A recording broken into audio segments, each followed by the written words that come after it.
Muito obrigado por escolher o Ministério de Vídeo e Áudio do Templo Batista Maranata. Depois de ouvir esta mensagem, visite o nosso site www.tbm.org.br. Nossa igreja oferece discipulado cristão, instituto bíblico e muitas oportunidades para o seu crescimento espiritual.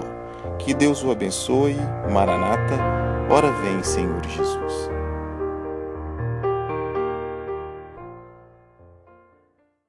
Podem se sentar. Jesus deixou bem claro que os demônios existem. E não só existem, mas eles habitam o interior do coração do ser humano. Eles são seres reais e eles habitam o interior do coração do ser humano. Eles são chamados de espíritos malignos e muitas vezes de espíritos imundos. Portanto, meus irmãos, não se trata de espiritismo, não se trata de ocultismo, se trata da palavra de Deus. Espíritos malignos e imundos existem. Acredite ou não, Jesus teve misericórdia desses seres sobrenaturais que fazem parte do mundo espiritual. Mas nem por isso Jesus deixou de expulsá-los. Jesus deixou de afugentá-los, porque são seres que causam muitos males à vida das pessoas, à saúde das pessoas e às famílias. Doenças físicas, vícios, violência, imoralidade e principalmente pensamentos errados, muitas vezes podem ser atribuídos à influência de espíritos malignos de sobre as nossas vidas. Cerca de 6.000 deles estavam atormentando a vida de um pobre rapaz. Jesus então, se encontrando com aquele moço, permitiu que aqueles 6.000 demônios trocassem de corpos, saíssem do corpo daquele rapaz e entrassem nos corpos de animais, de porcos que estavam passando naquele momento pela cidade. Mas no corpo do rapaz, aqueles espíritos não podiam mais ficar. No caso do homem perdido, no caso daquela pessoa que nunca foi salva, nunca foi selada com o Espírito Santo de Deus, os demônios habitam, os demônios possuem. Mas no caso do salvo, quantos aqui são salvos e têm certeza? Digam amém. Amém. No caso do salvo, os demônios não habitam, mas eles oprimem. E, meus amados irmãos, não há muita diferença entre possessão e opressão. Como sabemos disso? Paulo prometeu-nos, em 2 Coríntios, capítulo 6, versículo 16, e que consenso tem o templo de Deus com os ídolos. O templo de Deus é o nosso corpo, habitado pelo Espírito Santo. Os ídolos são os demônios. Paulo está dizendo, não há consenso, não há comunhão, não há união, não há uma coabitação entre o templo do Espírito Santo, que somos nós, e os ídolos, que são os demônios. Porque vós sois o templo do Deus vivente. Como Deus disse, neles habitarei e entre eles andarei. Eu serei o seu Deus e eles serão o meu povo. Nesta manhã, nós estamos reunidos entre homens e mulheres cujos corpos são habitados pelo Espírito Santo de Deus. E quando todos esses corpos habitados pelo Espírito Santo de Deus deixam as suas casas, deixam as suas moradas e se reúnem em um único lugar, aquele lugar passa a ser a igreja do Deus vivo. A igreja não é o templo físico, a parede, o teto, as janelas, mas a igreja é quando eu e você, habitados por Deus, nos reunimos neste lugar. E a palavra de Deus garante, não há consenso entre o nosso templo e os ídolos. Amém, irmãos? Eles não podem habitar em nós. João o apóstolo também garantiu, mas o que de Deus é gerado, conserva-se a si mesmo, e o maligno não lhe toca. Então, nós jamais, salvos, seremos possuídos por demônios. Mas como eu disse, não há muita diferença entre possessão e opressão, habitar ou oprimir. Por quê? Porque Satanás é eficaz em qualquer uma dessas situações. Desde que ele tenha oportunidade, ele vai habitar ou ele vai oprimir, mas ele vai trazer destruição sobre a vida daquela pessoa. Ele vai trazer problemas, ele vai trazer derrotas, desde que tenha oportunidades. Jesus, por exemplo, jamais foi possuído por um demônio, mas ele foi oprimido por muitas e muitas e muitas vezes, mas todas as vezes Jesus saiu vitorioso. Então, nesta manhã, como podemos, no caso dos perdidos, nos livrar da possessão, ou no caso do salvo, da opressão de Satanás e de seus demônios? Este texto de Jesus nos dá 3 ensinamentos para que você e eu tenhamos vitória contra as astutas ciladas do diabo sobre as nossas vidas. 3 ensinamentos. Primeiro, garantindo que os demônios saíram. Segundo, garantindo que os demônios saíram e não poderão mais entrar. E terceiro, garantindo que não retornaremos mais ao primeiro estado em que nos encontrávamos. Então, meus irmãos, este vai ser o ensinamento desta manhã. Como garantir que Satanás e os seus demônios não irão mais ter acesso de sobre as nossas vidas, nos oprimir como tem nos oprimido e trazer os infortúnios que ele tem nos trazido. Quantos acreditam na palavra de Deus? Ela não volta atrás. A palavra de Deus é a nossa arma. A palavra de Deus é o nosso escudo. A palavra de Deus é a nossa proteção. E nesta manhã, a palavra de Deus vai nos dar a vitória. Em primeiro lugar, garantindo, irmãos, que os espíritos saíram. Jesus disse no versículo 43, e quando o espírito imundo tem saído do homem, anda por lugares áridos, buscando repouso e não o encontra. Os demônios saem de nós através de 2 processos espirituais. Quando alguém perdido recebe Jesus Cristo como seu único e suficiente Salvador, os demônios saem. Ou quando alguém salvo se arrepende sinceramente de seus pecados, os demônios também nos deixam. Em ambos os casos, os espíritos não conseguem ficar ou dentro ou ao redor daquelas pessoas que se convertem ao Senhor Jesus Cristo. O jovem de Gadara, por exemplo, ele tinha 6.000 demônios habitando o seu corpo. Os 6.000 demônios saíram de dentro dele, e em seguida, aquele rapaz adquiriu juízo.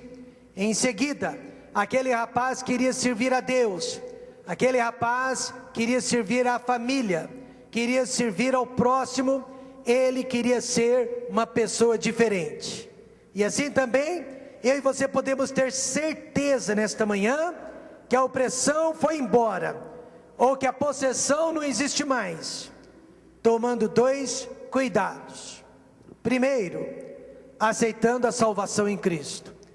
Porque talvez você esteja aqui nesta manhã e ainda não seja salvo, e o seu corpo ainda não é o templo do Espírito Santo.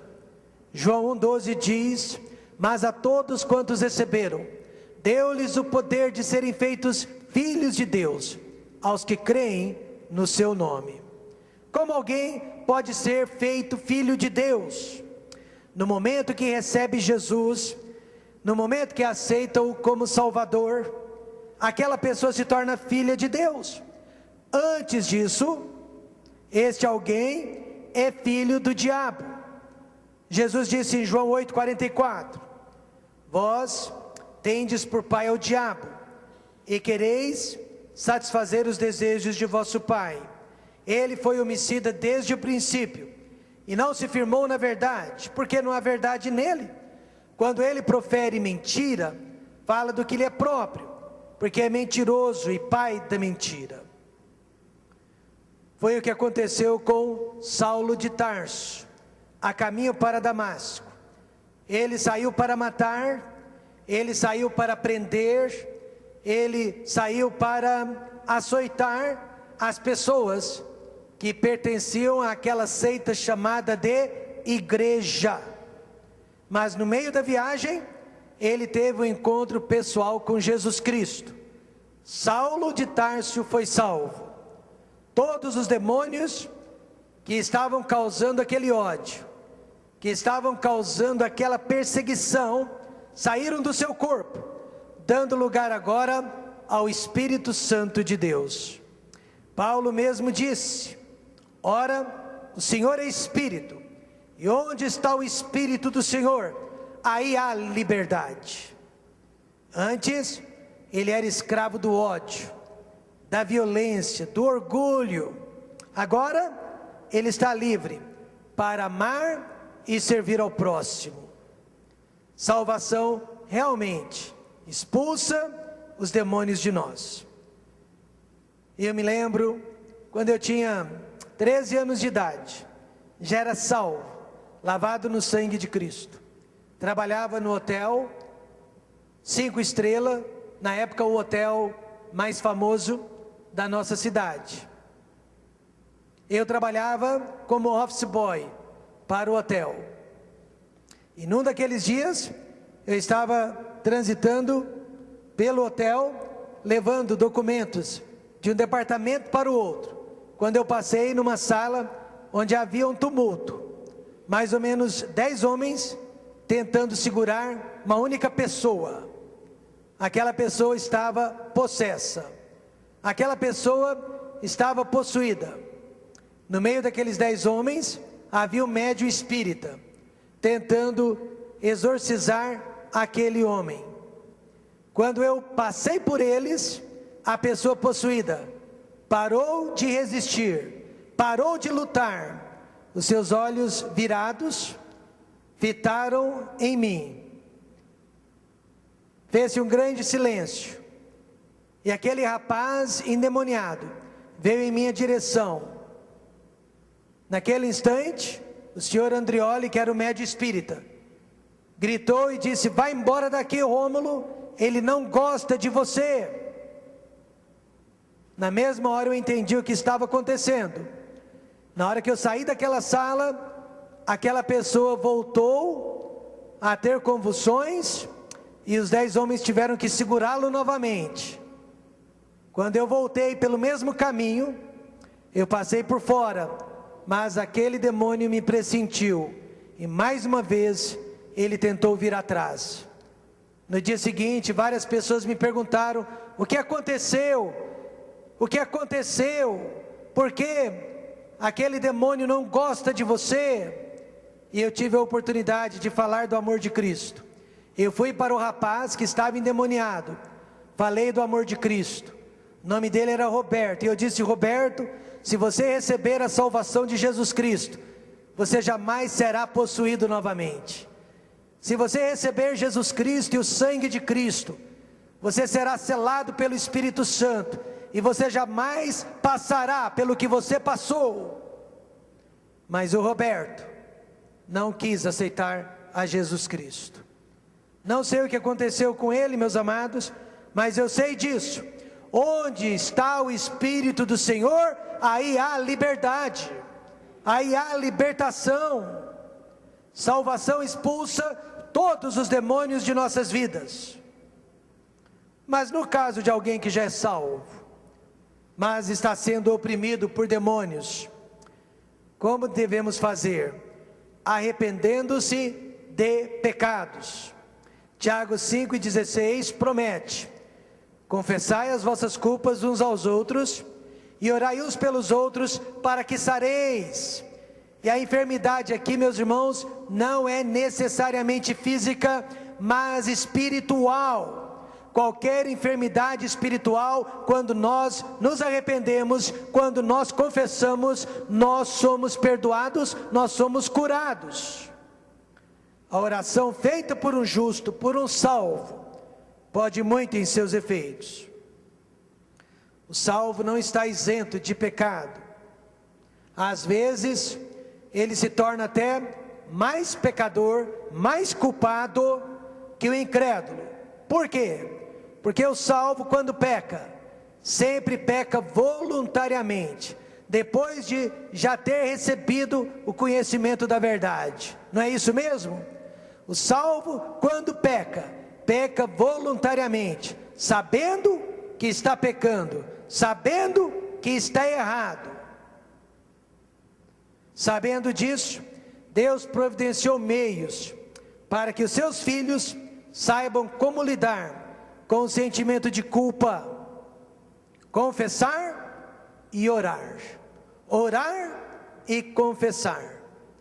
O rei Saul, no Velho Testamento, foi escolhido por Deus, ungido para ser o rei de Israel, mas ele permitiu a atuação de demônios na vida dele, através do pecado, de orgulho, de ciúme e de inveja. O rei Saul ficava atormentado de tempo em tempo, e ele só era aliviado através da harpa do jovem Davi. Ele conseguia alívio de vez em quando, mas não conseguia vitória total. Por quê? Porque ele era muito orgulhoso para reconhecer que estava errado e confessar os seus pecados. Era mais fácil colocar a culpa em Samuel, era mais fácil colocar a culpa em Davi, era mais fácil colocar a culpa na própria família, no povo de Israel, e ele colocou a culpa até mesmo em Deus, menos nele. Eu sou um dos poucos pastores que ainda acredita que o rei Saul era um homem salvo, mas que no meio do caminho se desviou da palavra de Deus e passou a ser oprimido pelo diabo, por causa do pecado de orgulho e falta de arrependimento. Meus irmãos, eu tenho certeza nesta manhã, se Saul tivesse se humilhado, ele teria sido exaltado. Se ele tivesse se arrependido dos seus pecados, ele teria sido libertado da opressão maligna. Por quê? Porque o diabo não resiste ao arrependimento de pecados. Ele vai embora mesmo quando o crente em Jesus Cristo chora na presença de Deus, arrependido e clamando por misericórdia. Talvez nesta manhã você saiba, sua vida, a vida de sua família tem sido oprimida pelo diabo. Pastor, o que eu faço? Arrependa-se, confesse os seus pecados, chore na presença de Deus, se humilhe, e neste momento o diabo fugirá de vós. Ele não resiste ao arrependimento. Possessão, opressão, vamos ter certeza nesta manhã que os demônios saíram através da salvação e através da confissão de nossos pecados. Segundo ensinamento que encontramos nas palavras de Jesus sobre opressão ou possessão demoníaca. Vamos garantir que os espíritos que saíram não entrem mais. Amém, irmãos? Olha só o perigo. Então diz: voltarei para minha casa de onde saí, porque os demônios não desistem de nós. Nós aceitamos a Cristo, nós fomos salvos, mas eles não desistiram de nós. Continuamos seus alvos prediletos, favoritos, diários. eles estão atrás do nosso casamento, eles estão atrás da nossa saúde, e eles estão principalmente atrás dos nossos filhos.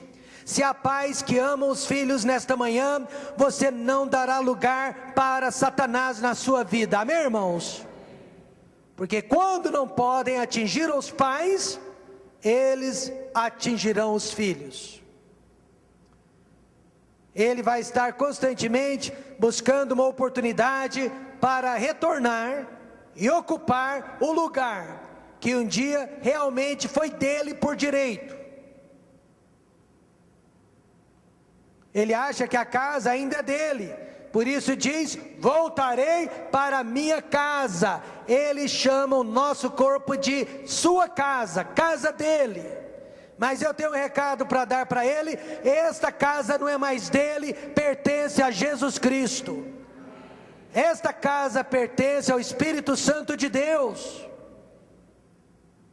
Deixou de ser dele há muitos anos, mas ele não se dá por vencido. Voltarei para minha casa. Não é força de expressão não, nem figura de linguagem, quando Pedro, inspirado pelo Espírito Santo, disse: o diabo, vosso adversário, seu inimigo, anda em derredor, bramando como leão, buscando a quem possa tragar. É a pura verdade. Ele está ao nosso derredor 24 horas por dia.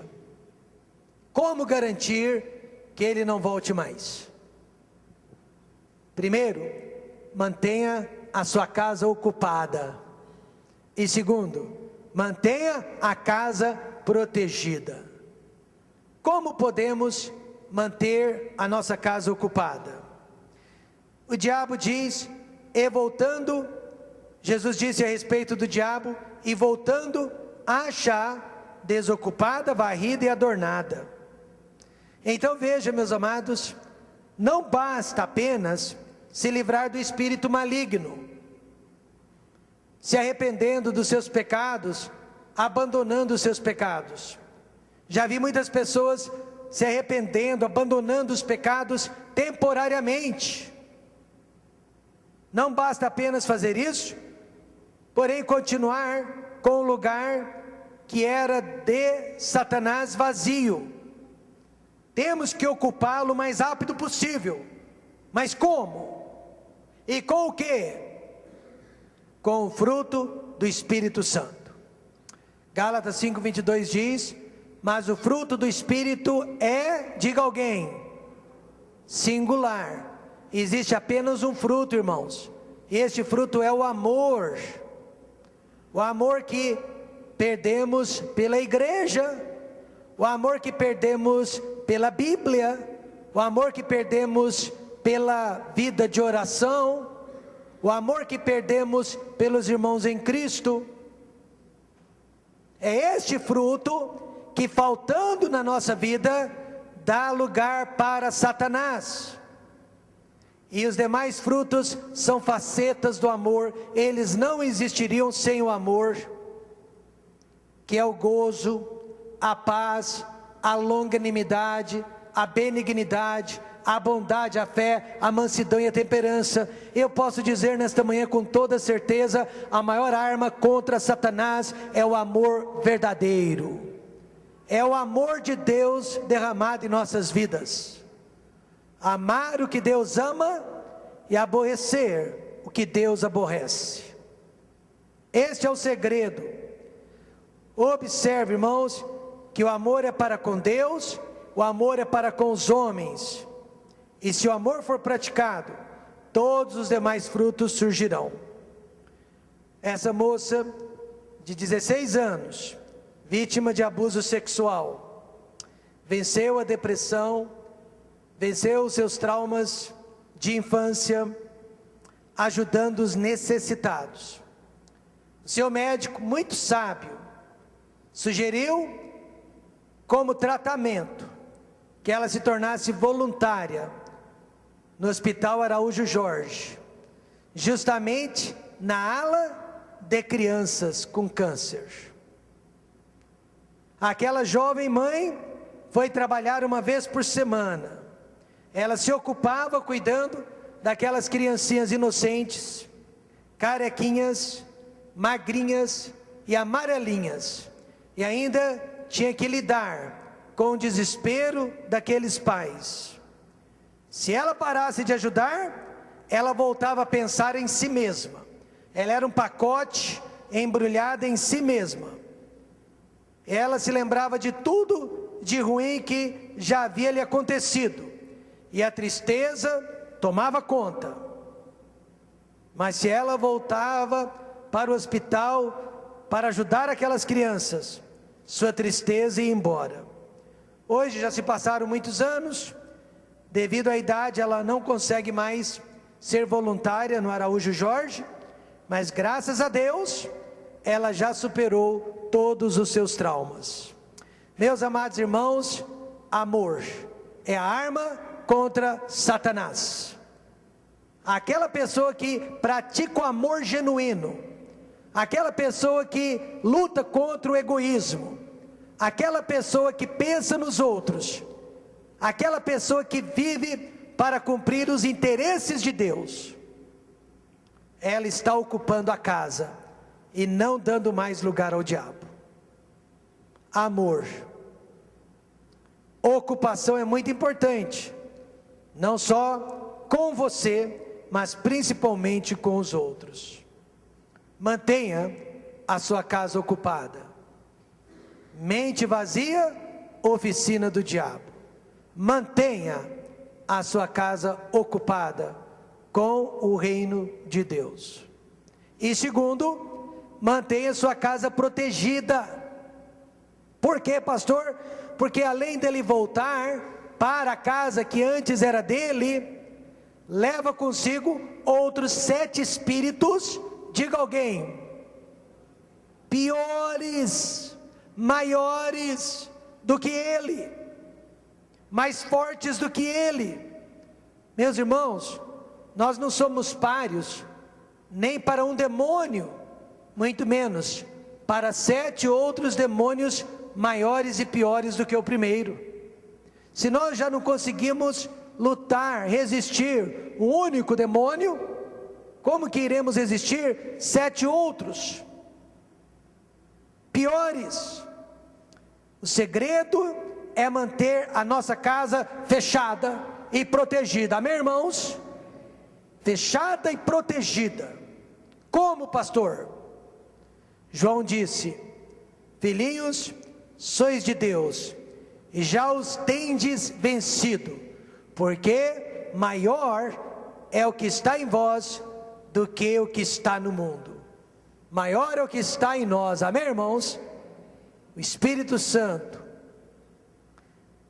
Proteja a sua casa com o Espírito Santo. Proteja a sua casa com o conhecimento da palavra de Deus. Proteja a sua casa com o ministério da oração. Proteja a sua casa com a música sacra de qualidade. E proteja a sua casa com a prática do evangelismo. Quando eu era adolescente, 14, 15 anos de idade, eu levei o maior fora de uma moça de quem eu gostava muito. Sabe aquela paixão da mocidade? Eu levei o maior fora, apesar de sempre ter sido muito bonito. Ela conseguiu quebrar o meu coração. Eu já passei por isso, viu, jovens? Eu sei o que é dor de cotovelo. Mas doía tanto, e eu orava para Deus tirar, aquele sentimento de vazio, de decepção, e Deus não tirava. Até que um dia, eu acordei passando mal, eu peguei a Bíblia, peguei a palavra de Deus, e eu fui lá para a Praça 15, no centro da cidade. Eu subi em cima de um dos bancos, e chamei a atenção das pessoas que estavam passando, e nos próximos 10, 15 minutos, eu preguei o Evangelho. e algumas poucas pessoas pararam para ouvir aquele adolescente pregando o Evangelho. Quando eu terminei, fiz a oração final e desci daquele banco, literalmente, eu já não tinha mais dor. A paz de Deus havia inundado o meu coração. O que eu quero dizer com isso é que Satanás não resiste ao evangelismo. Quando você fala de Deus, do amor de Deus, quando você pratica evangelismo, quando você compartilha o plano de salvação, ele foge. Amém, irmãos? Ele não suporta ouvir a pregação do evangelho. Evangelismo é um santo remédio, meus irmãos. Nesta hora pode ter certeza que o diabo ficará longe de nós. Mas quantas pessoas você e eu conhecemos que pregam o evangelho, que levam folhetos, que compartilham o plano de salvação com seus vizinhos, com seus parentes, com seus amigos, com seus clientes, com seus pacientes, que saem para fazer visitas com a sua igreja? Poucas pessoas. Mas eu lhe prometo, evangelismo produz o hormônio da felicidade. Posso dizer de novo? Evangelismo produz o hormônio da felicidade. A própria palavra de Deus diz que os anjos fazem festa no céu quando um pecador se converte a Jesus Cristo. A alegria no céu e a alegria no coração do evangelista quando ele prega a palavra de Deus. Vamos ter certeza nesta manhã que os espíritos saíram e que não mais poderão retornar. Mas o terceiro ensinamento, irmãos, talvez o mais forte de todos, é garantindo que não retornaremos, eu e você, ao nosso primeiro estado. E são os últimos atos desse homem, piores do que os primeiros. Assim acontecerá também a esta geração má. Se um demônio pode fazer tamanho estrago, 7 demônios podem estragar muito mais. Jesus disse para um homem que tinha acabado de ser curado de uma doença que ele carregava no corpo há 38 anos e que havia sido colocada pelo diabo: eis que já está são, não peques mais, para que não te suceda alguma coisa pior. Ou seja, se o seu primeiro estado era um copo de vinho alcoólico por dia, seu último estado serão 10 copos de vinho alcoólico por dia. Se o seu primeiro estado era um maço de cigarro por dia, o seu último estado serão 10 maços de cigarro por dia. Em outras palavras, o seu último estado será pior do que o primeiro. Por isso você e eu precisamos garantir que atrás nós não voltamos mais. Atrás nós não voltamos mais, porque o nosso último estado será pior do que o primeiro. Jesus disse: não peques mais, significa lutar para não voltar ao primeiro estado, pois seremos piores do que éramos. Mas como não voltar? Como não voltar? Como não retroceder? O alvo não é apenas tirar o mal de nós, mas nos encher com o bem. O famoso evangelista D.L. Moody, certa vez ele explicou para a sua congregação.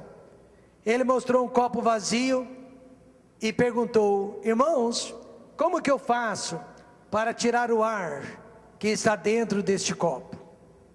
Alguém na hora sugeriu: use uma bomba para sugar o ar. Ele disse: se eu fizer isso, eu corro o risco de quebrar o copo de vidro. E depois de muitas e muitas sugestões, finalmente ele disse: é fácil. Ele pegou uma jarra de água e derramou a água dentro daquele copo vazio até enchê-lo. E disse: pronto, não há mais nenhum ar dentro deste copo. E em seguida ele disse assim também: nós tiramos o mal da nossa vida, sendo cheios do Espírito Santo de Deus, nos enchendo da plenitude do Espírito Santo de Deus.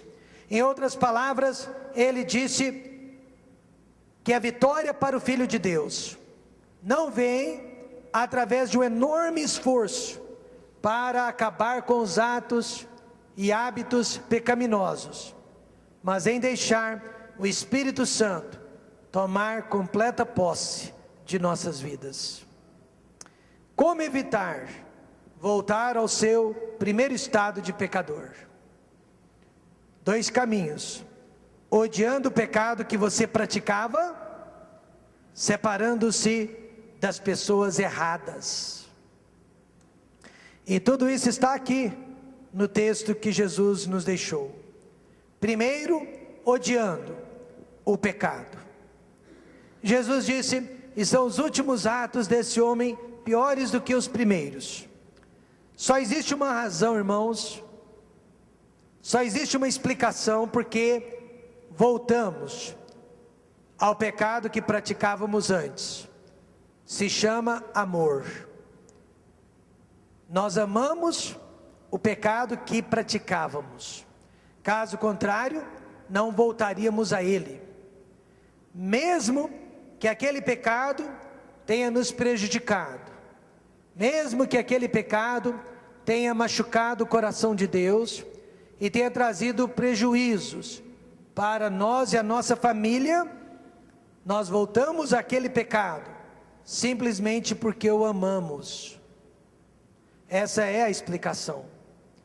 Paulo ensina que não basta aborrecer o mal, precisamos nos apegar ao bem, ou seja, substituir todas as nossas práticas erradas por práticas boas.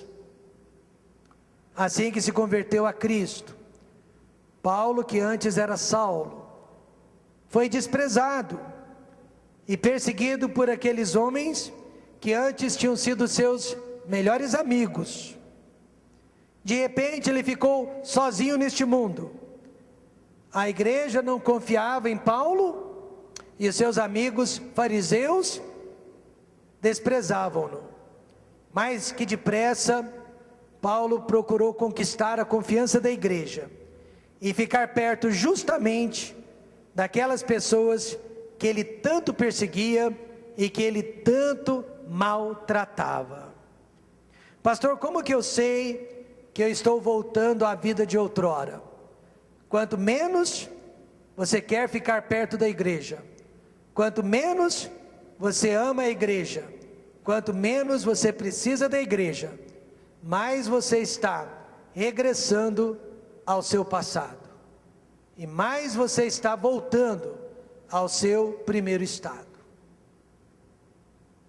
Este é um sinal, irmãos, de que estamos retrocedendo, quando a igreja perde a sua importância em nossas vidas. Mas não basta apenas odiar o pecado. Jesus ensina, separando-se das más companhias. Ele prometeu: assim acontecerá também a esta geração má. Você pode perceber que os homens estão indo de mal a pior. O primeiro estado deles é mais desejável do que o último estado deles. Realmente, os homens estão indo de mal a pior, e Jesus promete: isso vai acontecer conosco também. Há pessoas que nos fazem mal, física e espiritualmente. Não se engane, às vezes nós também estamos fazendo mal a outras pessoas, física e espiritualmente. Então, qual é a solução? Precisamos nos separar, temporária ou permanentemente, dessas pessoas. Claro que esse princípio não se aplica ao casal casado, mas se aplica sim a todas as outras circunstâncias. Vou dar um exemplo. Paulo e Barnabé eram dois grandes homens de Deus, amém? Paulo e Barnabé eram salvos. Paulo e Barnabé ganharam muitas almas, evangelizaram muitos lugares, mas chegou um ponto que eles não concordavam mais, e a Bíblia diz que houve uma grande contenda entre os dois. Paulo já não estava fazendo mais bem para Barnabé, Barnabé já não estava mais fazendo bem para Paulo. Os dois se separaram e foram ser usados por Deus em outros lugares. Eu e você fazemos parte de uma má geração, uma péssima geração, e com certeza temos sido contaminados por esta geração em que vivemos. Às vezes, separação é necessária, não da igreja, não do povo de Deus, mas das más amizades, para a nossa paz e para o nosso crescimento espiritual. Quem são as pessoas que mais nos influenciam? Eu gostaria de dizer que são os nossos pastores. Eu gostaria de dizer que são os nossos professores da escola bíblica dominical e que são os nossos irmãos em Cristo. Mas temos que admitir, são os formadores de opinião, são os psiquiatras, são os psicólogos, são os radialistas, são os comentaristas esportivos e políticos, são os professores de escolas seculares, são pessoas ricas, bem influentes na sociedade. E essas são as pessoas que estão nos influenciando, e por isso nós estamos sendo contaminados por esta sociedade. Jesus chama de geração má, que significa ímpia. Eu quero que você saiba nesta manhã, Satanás usa pessoas para nos oprimir, e também nos usa para oprimirmos pessoas. Como podemos nos livrar da possessão demoníaca, aqueles que são perdidos, ou da opressão demoníaca, aqueles que já são salvos? Primeiro, deixe-me lhe fazer essa pergunta: quantos aqui já sentiram, souberam que estavam sendo oprimidos por Satanás? Eu diria que a maioria de nós. Se você está em sintonia com Deus, você sabe quando a obra é do inimigo. Alguns anos atrás, eu saí de Goiânia, fui para Ribeirão Preto, e eu saí daqui, e daqui até a cidade de Ribeirão Preto, eu estava debaixo de muita opressão maligna, satânica, diabólica. Eu orava e nada, falava com a minha esposa e nada, mas assim que chegamos em Ribeirão Preto, nos últimos meses de vida da minha mãe, eu corri para a sala onde ela estava e disse: mãe, eu estou sendo oprimido por Satanás. Como que eu sabia disso? Eu sabia. Me ajoelhei, e ela, com as suas mãos trêmulas, porque ela já estava muito doente, colocou aquelas mãos sobre a minha cabeça e orou, pedindo por minha libertação. Durante a oração dela, foi nítido que aquela opressão fugiu. Foi como que se ela tivesse tirado com as mãos. Graças a Deus, tanto quanto eu saiba, isso nunca mais se repetiu. Mas se repetir, eu já sei a solução: confessai as vossas culpas uns aos outros, para que sareis. Não existe nenhuma arma maior contra Satanás que não seja o arrependimento dos seus pecados, das suas mazelas.